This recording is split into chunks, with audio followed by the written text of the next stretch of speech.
Bueno, el voto, vamos por partes. Yo creo en la democracia y creo que la única democracia realmente existente es la llamada democracia representativa. Podrá haber variantes en la llamada en democracia representativa. Incluso en la vieja Atenas, no todos participaban del demos. En realidad, a veces hay un mito con respecto a la llamada democracia directa o la gran asamblea.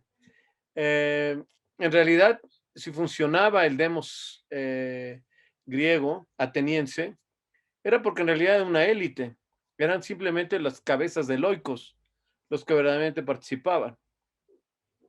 Fuera de esos ejemplos y esas experiencias, en general la democracia con cualquiera de sus variantes ha sido una democracia representativa, es decir, quienes participan en el ejercicio del gobierno, quienes deciden, son un sector, podríamos decir, son una élite.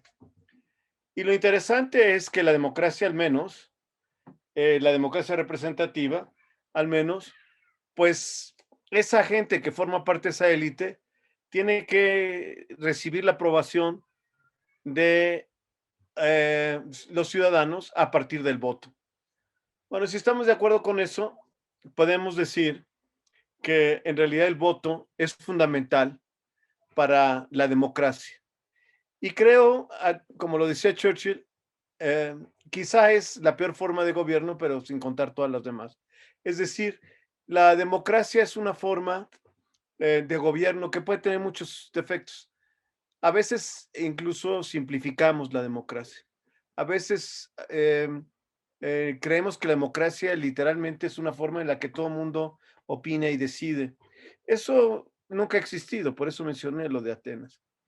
Pero es mejor una democracia que a pesar de los juegos de poder, a pesar de los juegos de sus intereses, las personas que gobiernan son aceptadas y aprobadas por nosotros que cualquier otra forma mezclada de gobierno. En pocas palabras, creo que el voto es central. Hay dos cosas. Digamos que la gente que ha estudiado sobre el tema de la democracia, hay muchas versiones sobre la democracia, muchas discusiones sobre la democracia, pero yo creo que hay dos elementos que normalmente son constantes. Uno es el voto libre. Eso es muy importante. No estamos hablando de democracias plebiscitarias, no estamos hablando de esas lógicas populistas de dizque consultar al pueblo, en el que realmente lo que el déspota piensa y cuando piensa y en el momento que piensa y quiere, dizque le consulta al pueblo. Estamos hablando del voto libre, el voto donde la persona tiene opciones reales, y no reales en cuanto a sí o no, sino reales en cuanto a que puede decidir entre diferentes propuestas. Esa es una cuestión fundamental. El voto es clave y tiene que ser voto libre, bajo opciones reales. Y la segunda es la opinión pública. Eh, en la historia del Estado moderno, sobre todo, se ha discutido mucho el tema del interés general, de la voluntad general, etcétera, etcétera. La verdad es que eso es una metáfora o es una especie de mito sobre el cual se construyó la idea de que el Estado representa a todos, toda esta idea de inclusión que surge con el Estado moderno y toda la forma de legitimación y justificación de la construcción del Estado moderno. Pero la verdad de las cosas es que el proceso por medio del cual la gente de alguna manera forma su voluntad política, participa en la formación de la voluntad política, es a través de la opinión pública. Entonces, una opinión pública libre y un voto libre me parece que son los dos ingredientes, si tuviera que escoger, los más importantes de la democracia.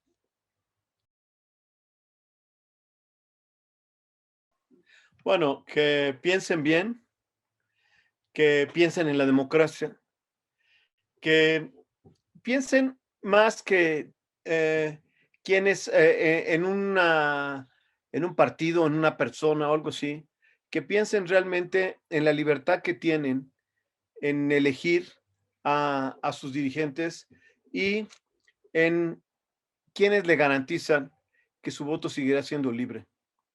Creo que eso es fundamental. Quienes le garantizan que siga siendo un voto donde hay opciones reales. Yo creo que eso sería lo más importante.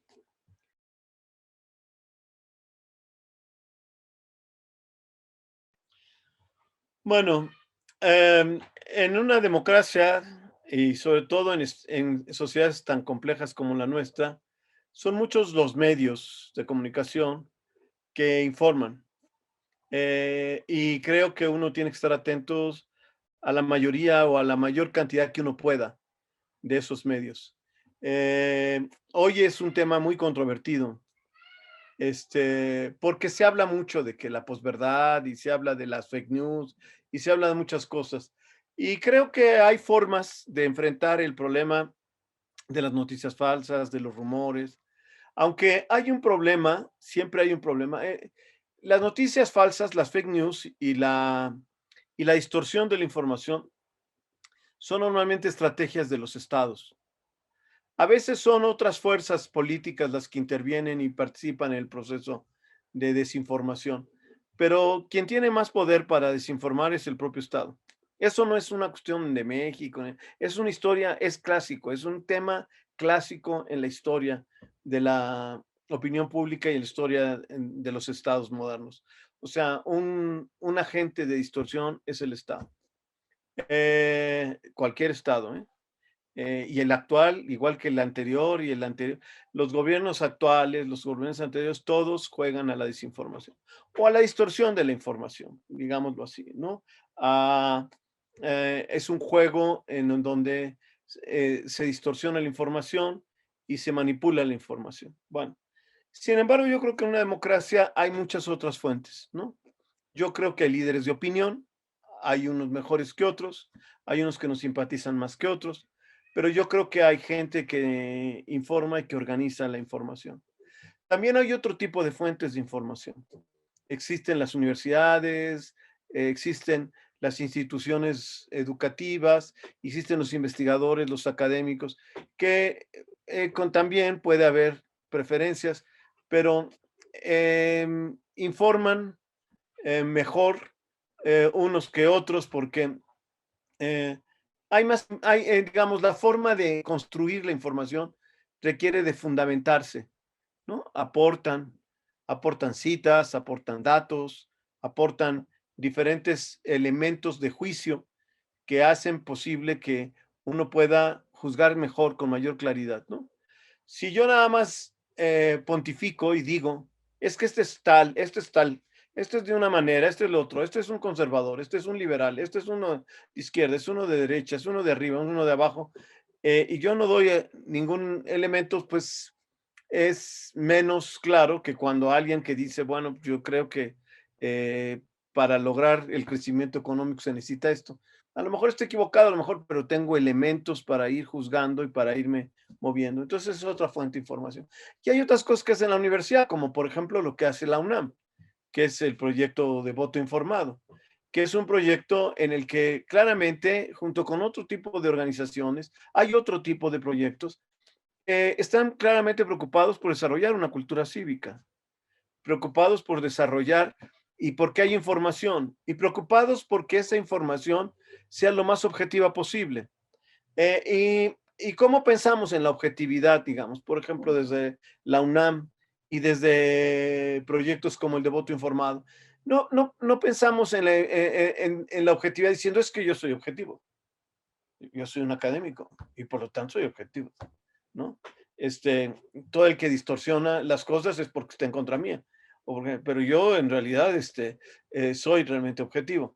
No, somos objetivos porque tenemos una metodología, un modo de hacer las cosas. Somos objetivos porque proponemos una forma de acceder a esa información. ¿Cómo?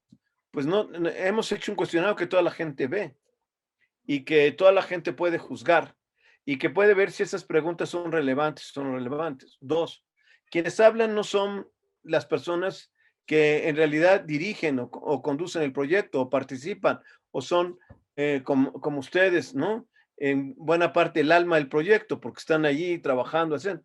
Ustedes no son los que realmente, ni nosotros, ninguno de los que forma parte de voto informado, en realidad son los que dictan y dicen, es que debe ser así el gobierno. No, lo que se ofrece son las versiones de los candidatos y se ofrece a través de una serie de preguntas que son iguales para todos, en la que en realidad em, no hay ninguna censura, ni hay ninguna calificación ni descalificación, ni siquiera hay ninguna opinión de por medio en lo que ellos dicen.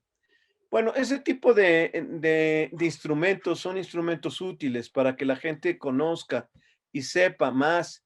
Y si realmente están preocupados para que tengan una idea más objetiva de las cosas. Creo que lo que nosotros hacemos en verdad es un proyecto muy objetivo. Pero hay otros. En la medida en que las universidades y los institutos, los centros de investigación, la gente metida en la reflexión intelectual de los procesos, participa desde esas trincheras, yo creo que ofrecen juicios y visiones más fundadas, ¿no? Y creo que Voto Informado es una fuente muy informada, muy seria y muy recomendable, por supuesto.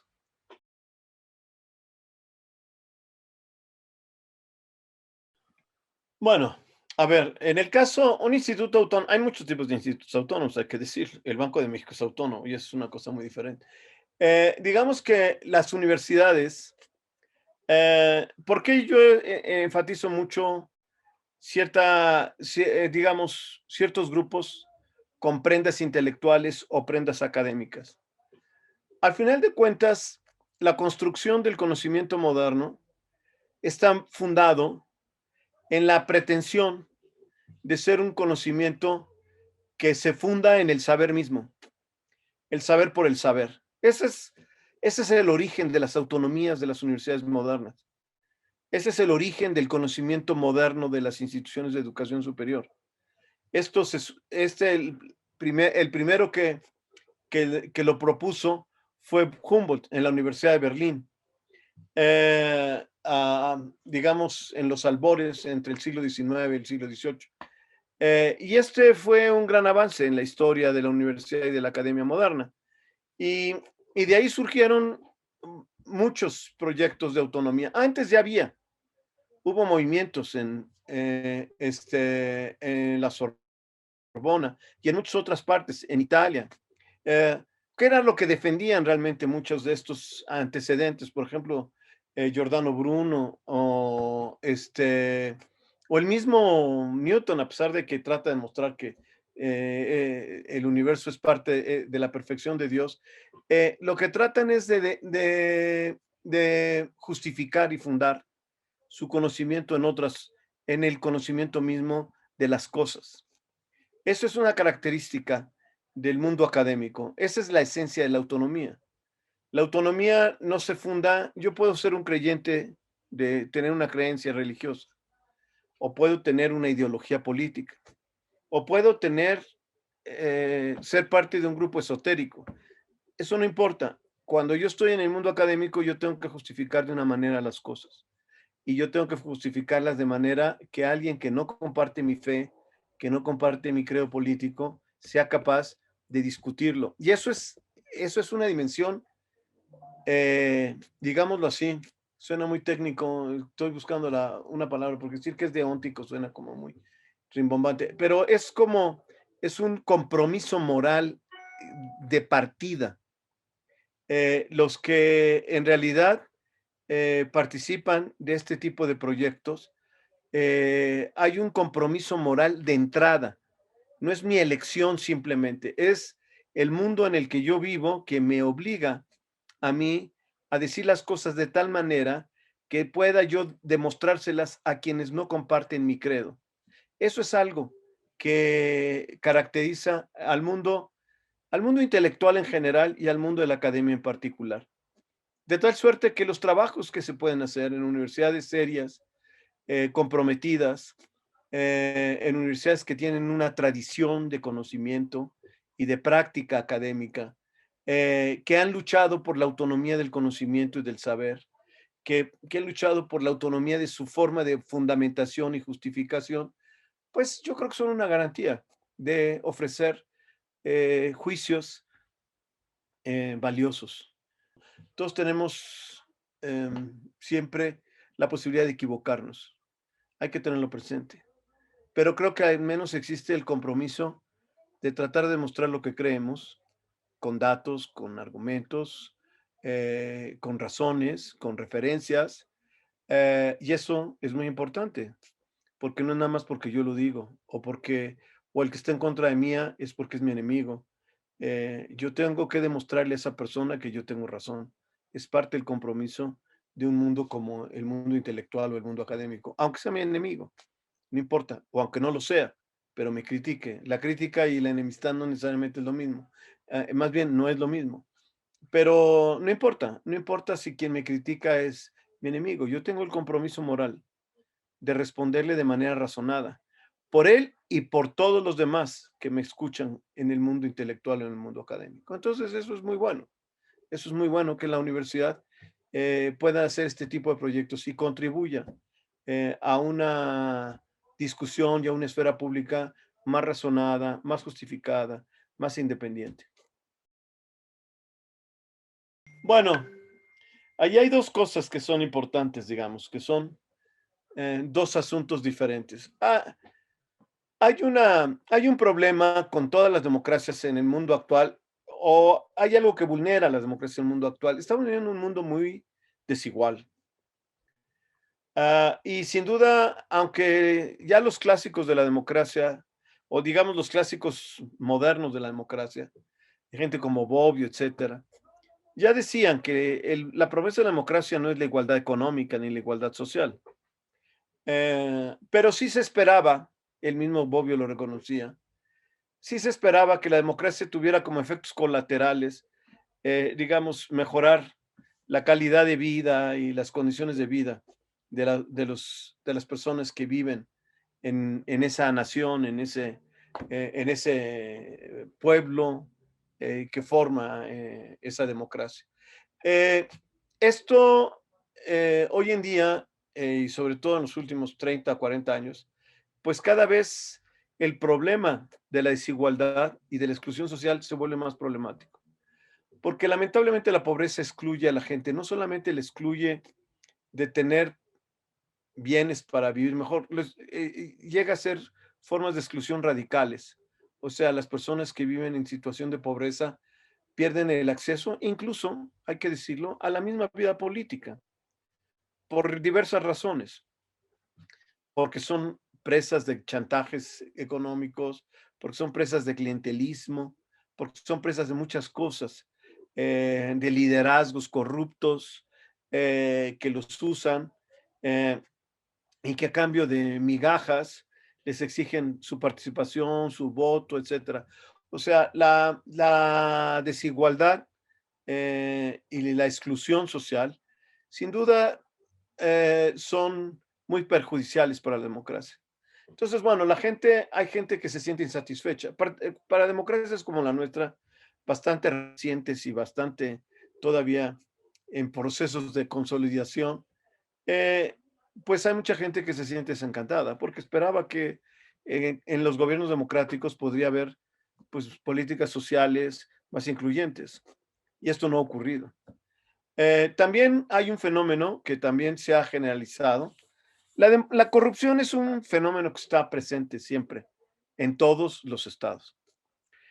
Pero, y ahí habría que analizar en detalle qué tanto es que hoy la opinión pública o que hoy, por muchas razones, entre ellas, sí, la opinión pública y los medios y el manejo de la información y la velocidad de la información, hace más difícil que se pueda ocultar la corrupción y por lo tanto vemos que hay corrupción en todas partes, o si realmente la corrupción se ha incrementado. Es un tema que habría que ver, pero es cierto, sea lo que sea, que estamos viendo fenómenos de corrupción. En México, bueno, históricamente hemos tenido siempre eso.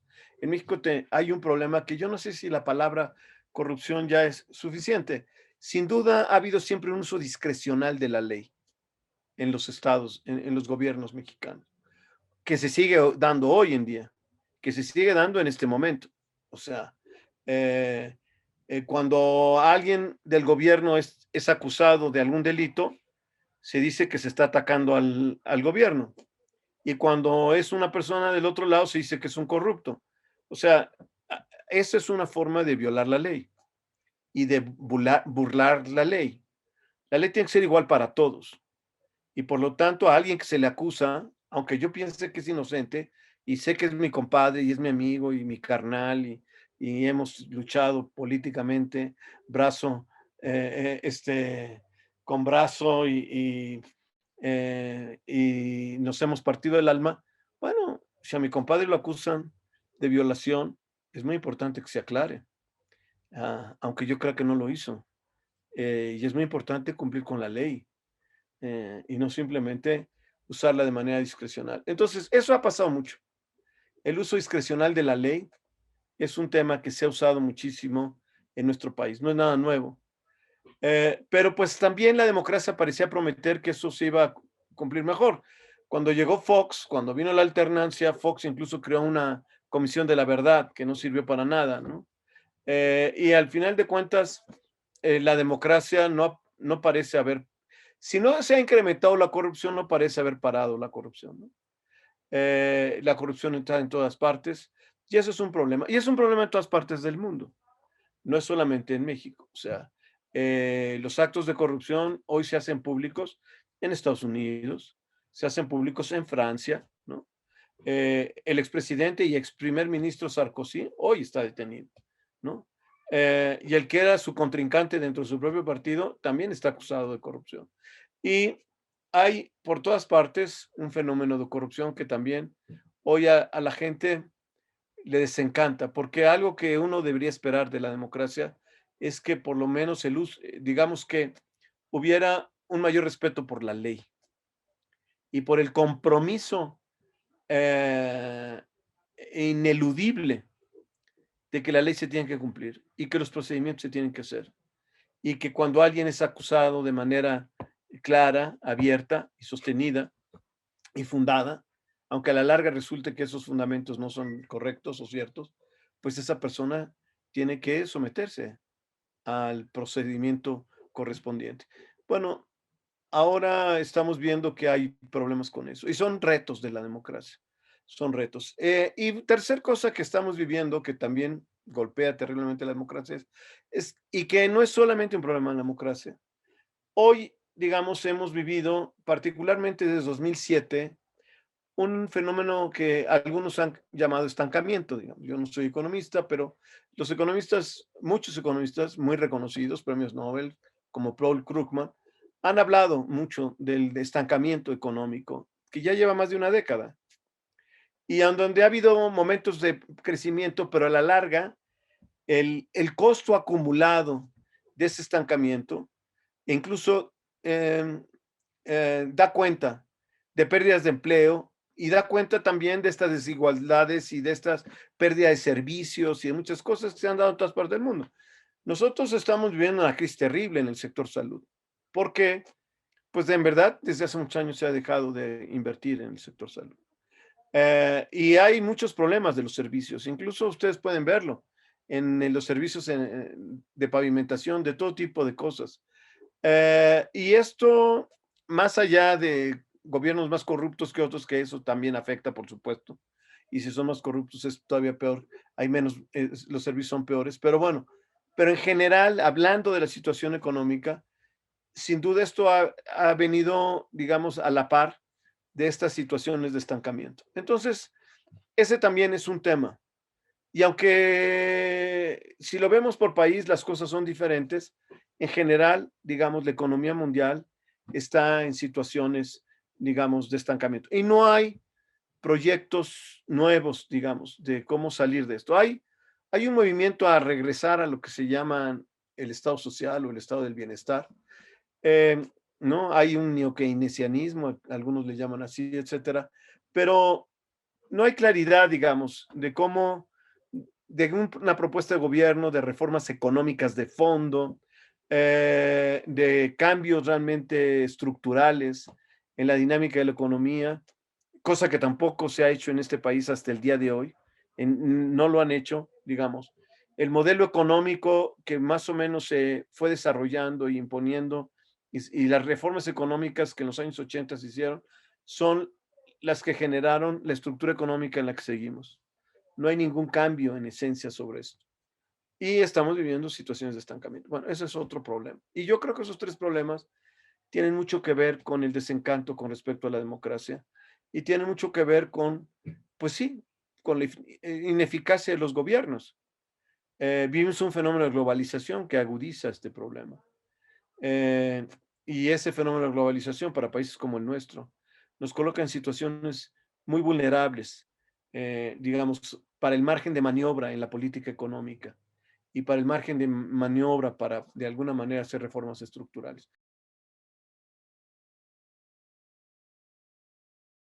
Es un tema, es todo un tema. Am, yo creo que hay problemas, por ejemplo, hablando de la opinión pública, yo creo que sigue habiendo problemas en la opinión pública. Es decir, digamos que idealmente, algo que no se logra en ninguna parte, pero digamos que idealmente lo mejor que podría pasar es una opinión pública donde hubiera una gran diversidad de medios, ¿no? Que no hubiera monopolios televisivos, que no hubiera monopolios radiofónicos y que las cadenas o que los canales pudieran ser más independientes cada uno y pudieran ser voces diferentes y pudiera haber en esos medios la posibilidad de que voces diversas se expresaran. Vivimos en una opinión pública muy cerrada, incluso la opinión pública que es crítica. Son círculos cerrados y pequeños. No tenemos una opinión pública muy abierta. Al mismo tiempo, siguiendo en el tema de la opinión pública, toda la revolución de las que tiene que ver con el internet y las redes, etcétera, requiere de una nueva tipo de liderazgos que organicen esa información. Es lo que surgió, eso es lo que dio lugar a una serie de intelectuales y figuras intelectuales y públicas desde el siglo XIX hasta la fecha, cuando surgió la prensa escrita. Bueno, la prensa escrita tiene muchos años, cuando la prensa ya, con la revolución del papel, cuando los grandes tirajes de los grandes periódicos y todas esas cosas, se produjo también una sobreinformación o por lo menos una especie de eh, ampliación de los canales de información que necesitaban de figuras que lo interpretaran y surgieron muchos intelectuales y figuras. Un caso muy famoso es el caso de Solá y el famoso Yo acuso de Solá. Solá es un ejemplo de un intelectual. Él colaboraba con La Aurora, este periódico de donde sale el Yo acuso. Y él era un hombre de izquierda que como intelectual y como escritor era al mismo tiempo un colaborador importante de los periódicos. Este tipo de intelectual fue muy importante en el desarrollo de la opinión pública moderna. Hoy necesitamos algo no igual, no necesitamos intelectuales porque ya los tenemos, pero sí necesitamos otro tipo de gente que organice. Además, el oficio intelectual se ha diferenciado. Por ejemplo, en México los grandes escritores pasados eran también grandes figuras públicas. Hoy la gente que hace buena literatura no necesariamente aparece en la opinión pública. Este, ha habido cambios. Ahora hay formadores de opinión que no necesariamente tienen una gran obra o muchas veces ni siquiera tienen obra intelectual, pero son gente muy informada, profesionales de muy alto nivel, que manejan muy bien muchas ideas y conceptos económicos, políticos, etcétera, y que ayudan a organizar la información. Pero todavía falta en eso que se pueda mejorar, y yo creo que en eso hay muchas cosas que se pueden hacer de mejorar la organización, la interpretación y los marcos interpretativos sobre los cuales la gente puede participar, sobre todo a partir del desarrollo de las tecnologías de la información. Bueno, eso es en la opinión pública. Yo creo que realmente es muy importante revisar lo que está pasando ahora. Es muy importante revisar toda esta cuestión de los plurinominales y todo este problema de la sobrerepresentación. La idea original, cuando Reyes Heroles propuso el crear esta opción, él decía que había que organizar las minorías. En realidad, el principio de una representación que no fuera propiamente la de una circunscripción, se basaba en la idea de que hay gente que sumada en todo el país podría representar toda una corriente política que no tenía la suficiente fuerza para poder de alguna manera ganar en las circunscripciones. Imagine que una corriente política y de pensamiento, y, ¿no? Por ejemplo, el tema de las mujeres, un movimiento político feminista que quizá pueda ganar entre un 5 y un 8% en cada una de las circunscripciones, quizá no ganaría ningún diputado, pero sumados podría tener más votos que cualquier circunscripción. En ese sentido, se justifica muy claramente tener una representación que en realidad no solamente ligada a una circunscripción, sino que es el resultado de toda la votación conjunta en una elección determinada. Entonces, ese tipo de representación tenía la función y tiene la función, o se suponía que ese era el objetivo que se perseguía, de que las minorías, aquellos movimientos, aquellas ideas, proyectos políticos, etcétera, aquellas visiones y propuestas políticas que no alcanzaban una gran mayoría, podían tener una voz en el Congreso. Ahora esto se ha vuelto también, hasta los partidos grandes y mayoritarios quieren, ¿no? Y además dicen que les hacen fraude porque les quieren quitar esto. A mí me parece un exceso, aún como está la ley, ¿no? Ya si además le dan vuelta a la ley y van por arriba de la sobrerepresentación que la propia ley prevé, me parece mal. Yo creo que ahí hay que hacer una reforma y regresar al principio original de esto, es decir, a darle solamente a aquellas expresiones políticas minoritarias o que no tienen la posibilidad de tener una gran representación o tener varias voces en el Congreso y que valen la pena y que valen porque ganan una X cantidad de votos, ¿no? Una X cantidad de personas que votan por ellos porque creen que son voces que los van a representar, tuvieran un espacio en el Congreso, pero no los partidos mayoritarios, no los partidos grandes. Y yo creo que debería hacerse una reforma sobre esto. Yo creo que hay muchas otras cosas que habría que hacer para que hubiera mayor participación de los ciudadanos. Si de soñar se trata, yo quisiera imaginarlo en un país donde exista una competencia fuerte entre partidos. O sea, es muy, es muy paradójico, ¿no? Que no podamos tener un juego de partidos más abierto, ¿no?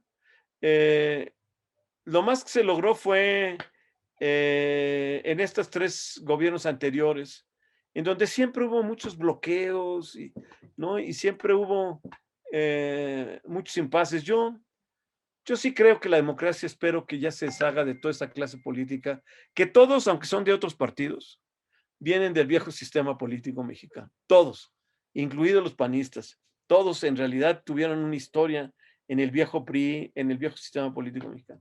Y después se han ido reciclando y se han ido reposicionando. Pero todos, empezando por nuestro presidente, todos tienen raíces en ese viejo sistema. Yo espero que ya surja una nueva generación de jóvenes políticos ya formados en el siglo XXI y que de alguna manera vengan con nuevos valores y nuevas ideas, ¿no? Y nuevas propuestas y nuevos partidos, ¿no? Ahora que quedaron casi devastados los partidos políticos tradicionales, ¿no? Pues ojalá surjan nuevas propuestas más inteligentes, más flexibles, más acorde con el siglo XXI y una nueva clase política más inteligente y no tan echada a perder, porque incluso los jóvenes eh, de repente vienen con las mismas mañas o peores mañas, ¿no? Los pervierten esa misma práctica en la que han estado y han crecido políticamente. Entonces, bueno, yo, si de soñar se trata, pues yo soñaría con que ya venga un recambio de estas élites políticas, un verdadero recambio, no el que hemos vivido, no el que tenemos hasta el día de hoy, sino un verdadero recambio, nuevas generaciones con ideas frescas, formados, como decía yo, que nacieron en el siglo XXI y que quieren luchar en la vida política en el siglo XXI y que propongan partidos diferentes. Ese sería mi ideal. No soy tan ambicioso, ¿no? No quiero hacer otras cosas. Bueno, sí, sí sueño con una sociedad más igualitaria. Es un país que tantos años tantas décadas, tantos siglos de desigualdad, es impresionante. O sea, que el Barón de Humboldt ya describiera a México como un país, ¿no?, con pobreza y desigualdad y con tanta marginación, y que todavía sigamos con esa misma discusión, es una cosa como para verdaderamente, este, em, ¿no?, decir esto no puede ser. O sea, si no somos capaces de combatir eso, entonces no sé qué estamos haciendo. Yo creo que eso es algo que también me gustaría y espero y pienso que sí se va a lograr. Si de verdad mejoramos la democracia y caminamos en el sentido de la democracia y no de las falsas promesas pseudodemocráticas y más bien antidemocráticas en las que estamos metidos. Am, es un fenómeno muy complejo. A ver, las mentiras, como dije yo antes, han acompañado a, ya no digamos al Estado moderno, a todas las formas de gobierno que podamos conocer. Tanto los que ejercieron el poder, a los tiranos, a los sultanes, a todo tipo de reyes y emperadores, siempre los acompañó todo un universo de secrecías y de historias que se mantenían encerradas, y también todo un sistema de propagandas y de mentiras y de manipulaciones que eran parte del ejercicio del poder. El poder siempre ha sido acompañado de un sistema siempre de falsas o de verdades a medias, ¿no? Eh, Siempre el juego de la política ha sido un juego entre lo que se dice y lo que se oculta. Siempre entre todo mundo, ¿no? No nos engañemos, es lo primero que tenemos que saber. No es que mi partido sí es transparente y el otro no. Eso es mentira. De ahí ya estamos equivocados. Eso es parte de un juego en donde lo que se oculta y lo que se hace público es siempre un doble juego. Hay todo tipo de formas de mentir, de formas de manipular, etcétera. Y hay grados y variedades. Hay desde la mentira clara y simple, en la que se dice que no pasó la cosa que sí pasó, ¿no? Yo no estaba en tal lugar y yo no tuve nada que ver con fulanito y resulta después sale la foto y sale que está ahí con fulanito y con menganito. Bueno, desde esas mentiras claras, en donde yo ni lo conocía ni sabía quién era y resulta que fue su padrino o cosas por el estilo, bueno, hasta, digamos, mentir con la verdad, ¿no? Decir algo que es cierto, que ocurrió, etcétera, y lo estamos diciendo para ocultar algo que está detrás. Bueno, esto siempre ha ocurrido. Ahora, hay un problema de desestructuración de la vía política y de referentes.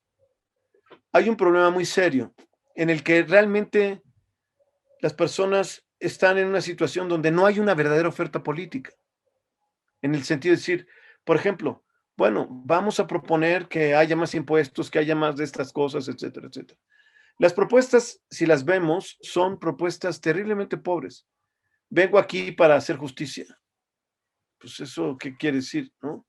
Yo estoy aquí porque en realidad ya basta de tanto engaño. O sea, al final de cuentas, esto que estamos viviendo y que se le ha llamado posverdad y todas esas cosas, es producto de un fenómeno mucho más complejo sobre realmente la falta de claridad y de proyectos políticos, la pérdida de claridad sobre las opciones y los compromisos y los ideales políticos que se pelean. Decía un viejo sociólogo que ya murió hace muchos años, en 1980 murió, Alvin Gullner, que las ideologías servían para la moralización de la política, porque al final de cuentas había un compromiso moral con sus propios votantes, etcétera. Hoy las ideologías están muertas, quizá para bien en muchos sentidos.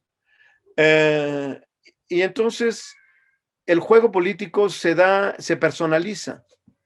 Es un juego entre personas, es un juego entre credibilidades de personas, lo cual es una falacia, es una mentira. Eso no es un juego que reduce todas las cosas a voluntades, como si verdaderamente el mundo fuera posible ser movido solo por la voluntad de alguien o de otro, ¿no? Y no realmente por las formas colectivas de construir el mundo. Entonces, todo esto que ha surgido hace que resalte más el problema de la verdad, ¿no? Y el problema de la falsedad y de las mentiras, y que sea objeto de manipulación, ¿no? Yo siempre, es más fácil en un mundo así de referentes donde no hay otras formas de construir, que yo siempre que me atacan, que me critican que estoy haciendo mal una cosa, yo diga, son mis enemigos. Es una forma simplona, caricaturesca, pero es la forma más adecuada de poder enfrentarme a un mundo que es hoy polisémico. ¿Por qué? Pues porque no hay realmente referentes claros sobre propuestas políticas sólidas, sobre partidos políticos que se enfrentan de acuerdo a sus proyectos políticos, ¿no? Sino que las posibilidades se dibujan. Analicemos los partidos, todos los partidos. ¿De dónde vienen los miembros de todos esos partidos?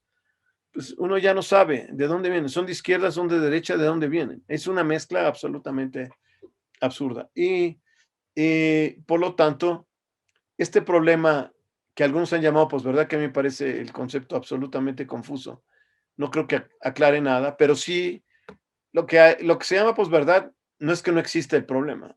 Me parece que la forma de definirlo es confusa y equivocada. Y a lo mejor hay cosas como, ya me preguntó, que, que se pueden ofrecer a la gente, ¿no?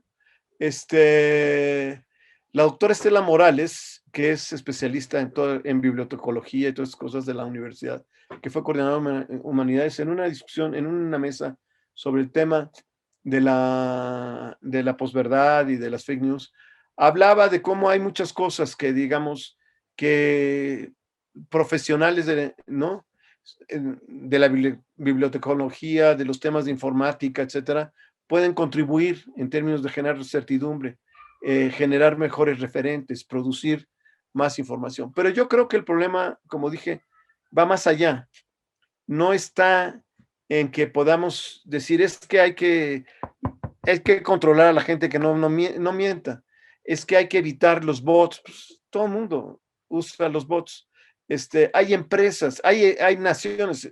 Ahora, gracias a la cátedra Francisco y Madero, me he dado cuenta, me he enterado de que hay pequeños estados dedicados completamente a las fake news, pequeñas islas independientes que casi todos se dedican a las fake news. O sea, eso es verdaderamente increíble lo que estamos viviendo. Pero ¿por qué es posible eso en un mundo en donde digamos que los grandes referentes políticos se han perdido y la política se ha personalizado? Y entonces creo que lo que puede contribuir a eso es algo que va más allá simplemente de querer controlar las fuentes y todo. Ahora, no está mal pedir que la gente pida que alguien que afirma algo, no me importa que diga que el otro es su enemigo, a lo mejor sí lo es, que me justifique por qué tiene él razón, independientemente de que sea su enemigo. Eso es algo que ayuda, por lo menos ayuda a controlar las mentiras.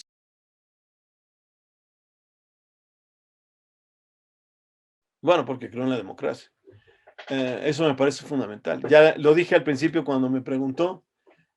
Yo creo que, primero, creo que la democracia es la mejor forma de gobierno, o la menos mala si quieren, ¿no? Siguiendo todo este razonamiento que ya conocemos, muy conocido de Churchill, de Popper y todos ellos, ¿no? O sea, Popper decía, es la forma, digamos, menos cruenta de deshacernos de las élites que no nos gustan, ¿no? Este, eh, de las élites políticas que, nos, que nos hartan. Entonces, bueno, por muchas razones creo que la democracia es fundamental. Y creo que la democracia creo realmente que la única democracia posible en el mundo actual es a través del voto libre. Y como lo dije al principio, el voto libre supone, primero, que no hay ningún, que yo puedo, a pesar de que haya quien me quiera obligar y todo, yo tengo los recursos para elegir libremente y hacer un lado esas presiones, pero sobre todo porque yo tengo opciones reales en ese horizonte político por quién decidir. Y no porque me preguntan, ¿sí o no estás de acuerdo con tal cosa? ¿Verdad que es un corrupto fulano? ¿Verdad que debería ser así? Bueno, pues eso no es. Eso lo único que me convierte es simplemente alguien que testifica o que sanciona y dice sí, no. No, tiene que haber opciones reales. Y yo creo que eso es fundamental y yo por eso voto, porque creo en el derecho que tienen todos los ciudadanos del mundo, aunque no lo puedan ejercer en algunos lugares o lo tengan conculcado ese derecho, pero creo que es un derecho actual que todos tenemos que pelear por el voto libre, sin coacción y en la que existan opciones reales. Este, pues hay miles de libros. Esa pregunta siempre me ha costado mucho trabajo, porque tus tres películas, o sea, pues depende de la época, depende del momento, depende de muchas cosas. Podría yo empezar con algunos autores mexicanos que fueron para mí muy importantes en su momento y que ahora ya no son famosos ni reconocidos. Bueno, sí son famosos, pero ya no se les reconoce igual. O sea, a mí, por ejemplo, Carlos Fuentes me pareció una figura fundamental en la región más transparente, ¿no? En Aura, me pareció una figura muy importante. A mí me pareció Octavio Paz muy importante también, tanto en sus ensayos, ¿no? Como en su poesía. Y por ejemplo, en El laberinto de la soledad también fue un libro que a mí me marcó en su momento. Hoy lo veo y quizá lo veo ya distinto, debo reconocer. Eh, Me pareció algunas de sus obras, como por ejemplo El logro filantrópico en su momento, hoy también cuando lo leo, digo que tiene un millón de errores, pero en su momento me pareció un libro también que planteaba de otra manera las cosas sobre el autoritarismo en México, sobre la corrupción, etcétera. Al final de cuentas, aunque creo que tiene muchos errores. Por ejemplo, el logro filantrópico, creo que en su momento abrió una puerta para decir, pensemos de otra manera el problema en México. Entonces, bueno, hay muchos autores, Ítalo Calvino en mi juventud también fue muy importante. Eh, en fin, me cuesta mucho trabajo. Bueno, Borges, para mi generación, pues Borges era también una figura extraordinaria. En fin, para mí es difícil decir un libro, eh, ¿no? No sé, no sabría cómo decir, este libro es el que verdaderamente marcó mi vida, no. Hay mucha gente y muchas épocas de mi vida que las han marcado diferentes intelectuales, ¿no? Yo creo que tiene razón Paz en una cosa, ¿no? Detrás de alguien que quiere pensar, ¿no? Bueno, él decía otra cosa, detrás de cualquier filósofo hay un poeta. Pero bueno, no, yo no soy filósofo además, entonces, pero sí creo que si uno quiere pensar, siempre tiene que haber un buen poeta y un buen escritor, ¿no? ¿Y cuál otra? Ah, la película. Pues también me pasa lo mismo. Las películas, en los últimos años, ciertas películas de la ciencia ficción han, vienen mucho a mi mente. Por ejemplo, Blade Runner me viene mucho a mi mente. Me parece muy interesante porque en un mundo possecular, películas como Blade Runner o como Odisea 2001 son películas que de alguna manera eh, vinieron a secularizar aún más, los grandes problemas existenciales, ¿no? Sin duda, el problema religioso es un problema existencial y la gente vive de ese problema. Pero ¿quiénes somos? La posibilidad de pensarnos como creadores de seres humanos, como en Blade Runner, un ser humano que es creado genéticamente y que piensa en la vida, pero no solamente en su vida, sino la de los demás. Esta pregunta sobre la vida o de creadores de vida, me parece una pregunta que en la ciencia ficción ha resuelto o ha planteado de manera muy interesante. Los Imperdonables me parece una película excelente. Pero no, esta, ¿cómo se llama? Godless, sin Dios, ¿no? Es una serie que me pareció excelente. Incluso es una, es una serie que describe muchas cosas que incluso nos serviría para pensar lo que estamos viviendo. Bueno, me gusta el mole, ni modo, ¿no? Eh, este, eh, yo, cuando era niño y joven, mi madre era yucateca, y todos todos mis cumpleaños me hacía panuchos, pero hace años que no como panuchos. Pero los panuchos me gustaban. Era una de las comidas eh, clásicas en mi casa.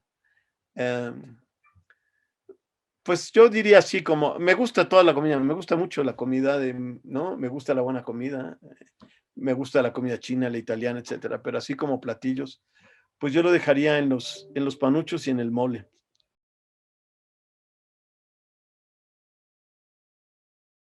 Me gusta bailar, pero no sé, me gusta tanto la música tropical como el rock.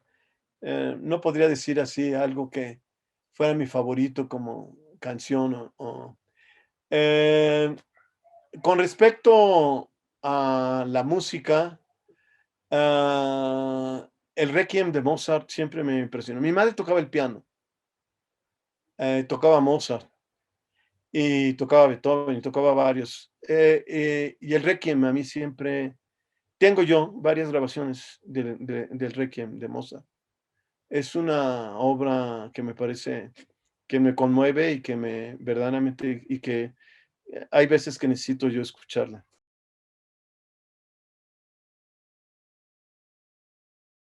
Bueno, yo en mi juventud hacía atletismo, sobre todo carreras de fondo.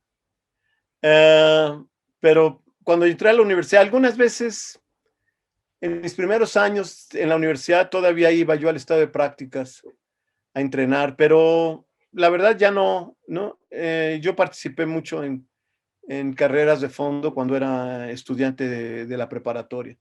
Ya en la UNAM y ya, aunque hacía un poco de ejercicio y hacía y seguía practicando y corriendo allí en la pista de tartán del estadio de prácticas, ya lo hacía pues un poco para mantenerme, pero no volvía a jugar así.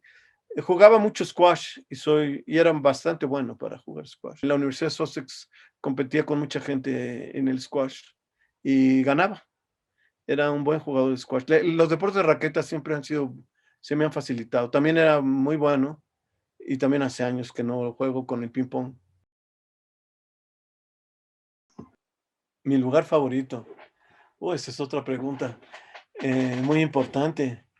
Eh, es muy chistoso porque depende de muchas cosas.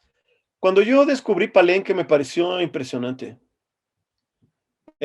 Por ejemplo, yo nací en la Ciudad de México, aunque mi madre era de Yucatán, mi padre, él nació en México, pero su familia era de Chihuahua y de Sinaloa. Y bueno, pues Teotihuacán, yo no sé desde cuándo lo conocí, pero yo creo que de niño, alguna vez, no sé cuándo fue la primera vez que vi a Teotihuacán, pero desde niño fui a Teotihuacán y las pirámides me eran muy familiares. Y ya mayor, ya estando en la universidad, conocí Palenque. Y a mí me pareció muy impresionante Palenque. El templo de las inscripciones y la tumba del gran Pacal que está ahí abajo, ¿no? Me pareció realmente muy impresionante. Y esa es una imagen que yo tengo grabada. Eh, Me gusta Mérida muchísimo, a lo mejor por razones familiares, pero me gusta mucho Mérida. Eh, y bueno, sin duda, pues no traiciono mi herencia chilanga, soy verdaderamente chilango y la Ciudad de México me parece un fenómeno extraordinario realmente. O sea, es de una variedad y de una intensidad de vida ¿no? Y de una oferta cultural y de todo fascinante. Y siempre me ha gustado la Ciudad de México. Y quizá de estos tres lugares que no me cuesta trabajo recordar rápidamente y revivir las experiencias, yo me quedaría pues quizá con la Ciudad de México, ¿no? Al final de cuentas aquí nací y aquí crecí.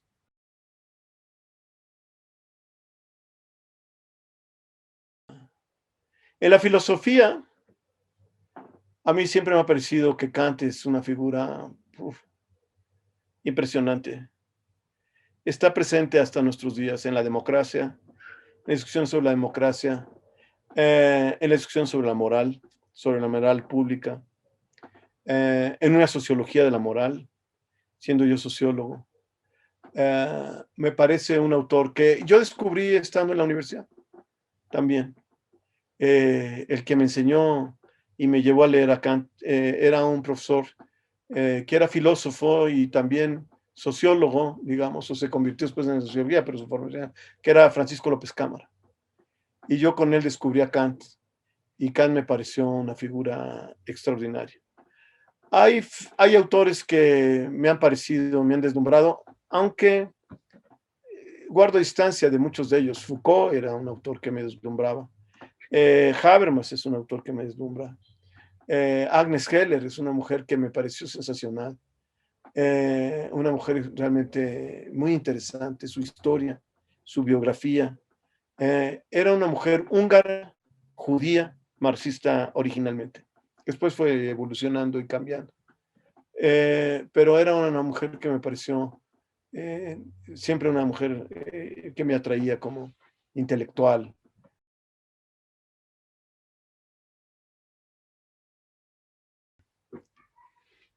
Ah, a pesar de que yo creo que la Revolución Cubana, pues verdaderamente hoy no hay mucho que rescatar de ella, yo sí creo que el Che Guevara es una figura admirable, ¿no? Realmente creo que el Che Guevara fue verdaderamente un hombre que representaba los mejores valores, ¿no? Y los mejores ideales, ¿no? Eh, y, y me parece una figura digna de reconocer. Gandhi me parece una figura digna de reconocer. Y como villanos, pues habría en la historia ha habido tantos, desde Calígula hasta Hitler, ¿no? Y llegando a Donald Trump, ¿no? O sea, es verdaderamente, este, eh, hay millones de villanos en el mundo, ¿no? Realmente la inteligencia es la que me parecería, me gustaría desarrollar más el músculo de acá arriba. Ese es el que me gustaría que siguiera desarrollándose si quisiera seguir creciendo, ¿no? Ese sería, ¿no? Si yo quisiera desarrollar un músculo, sería ese que he querido desarrollar a lo largo de toda mi vida y me gustaría que creciera todavía más.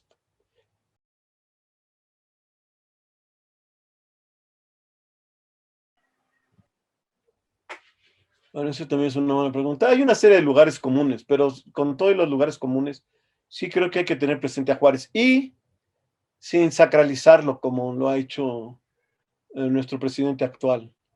La figura de Juárez es una figura con muchas ambivalencias, pero sí creo que hay que tener presente a Juárez, ¿no? Al final cuentas, aquí hay cosas que hay que tener muy claro. A lo mejor por mi formación de sociólogo, todo lo que he venido diciendo, quizá tiene un background detrás que no explico. Digamos, eh, cuando hablé de Hitler, aquí la historia muchas veces queda representada en determinados personajes.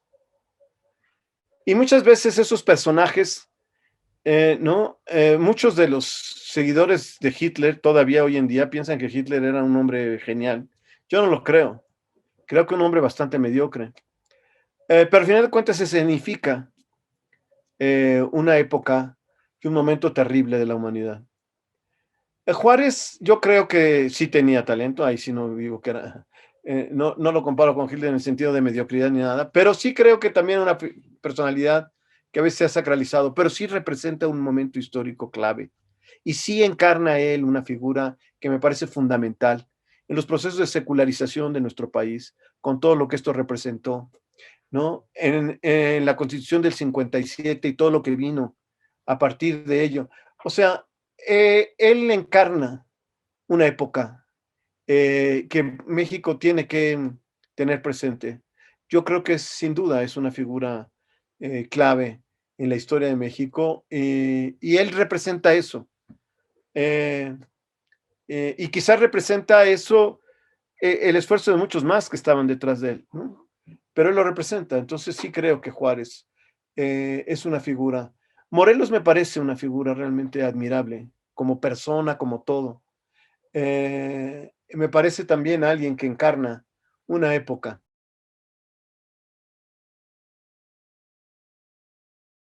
Pero yo creo que para buscar hoy la mujer que represente algo importante, significativo, había que buscarlo en tantas mujeres que hoy han luchado por la igualdad de las mujeres en el mundo actual. Y habría que buscarlo en muchas trincheras. Habría que buscarlo en el ámbito académico, ¿no? Eh, hay muchas mujeres que abrieron brecha y que se pusieron a discutir los temas y hacer investigación sobre cuestiones de género. Y hay muchas mujeres que en la práctica han luchado por esto.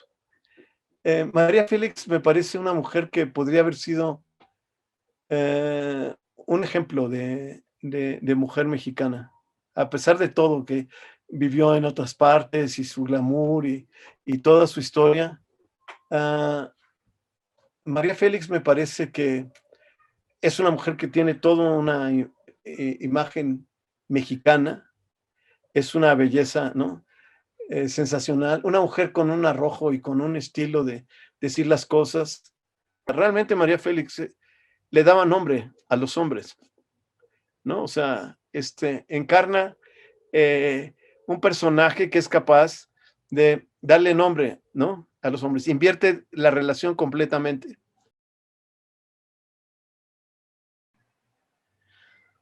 Pues a fuerzas y con mucho, digamos, con mucho trabajo. Ha sido una experiencia única que nunca imaginé que iba a vivir. Es lo que podría decir. Estar la mayor parte del tiempo confinado es algo que la verdad no había experimentado nunca en mi vida. Y es una experiencia eh, bastante eh, peculiar, de la que habría que después hacer eh, una recapitulación y hacer una memoria. Pero creo que este, eh, creo que también ha sido una experiencia humana importante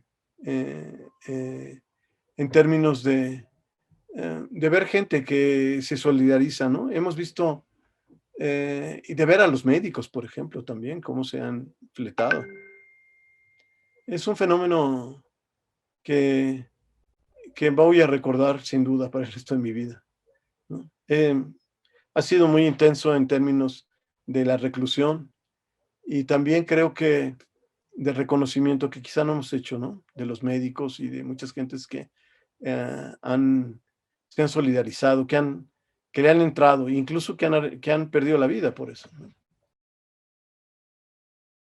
Oh, eh, hijo, pues irme a celebrar, yo creo, salir, ir a comer algo, en algún lugar con amigos y con familiares y reunirme y celebrar, ¿no? Hacer una gran fiesta con amigos ¿no? Y celebrar esto como una especie de manifestación de liberación, ¿no? De la, de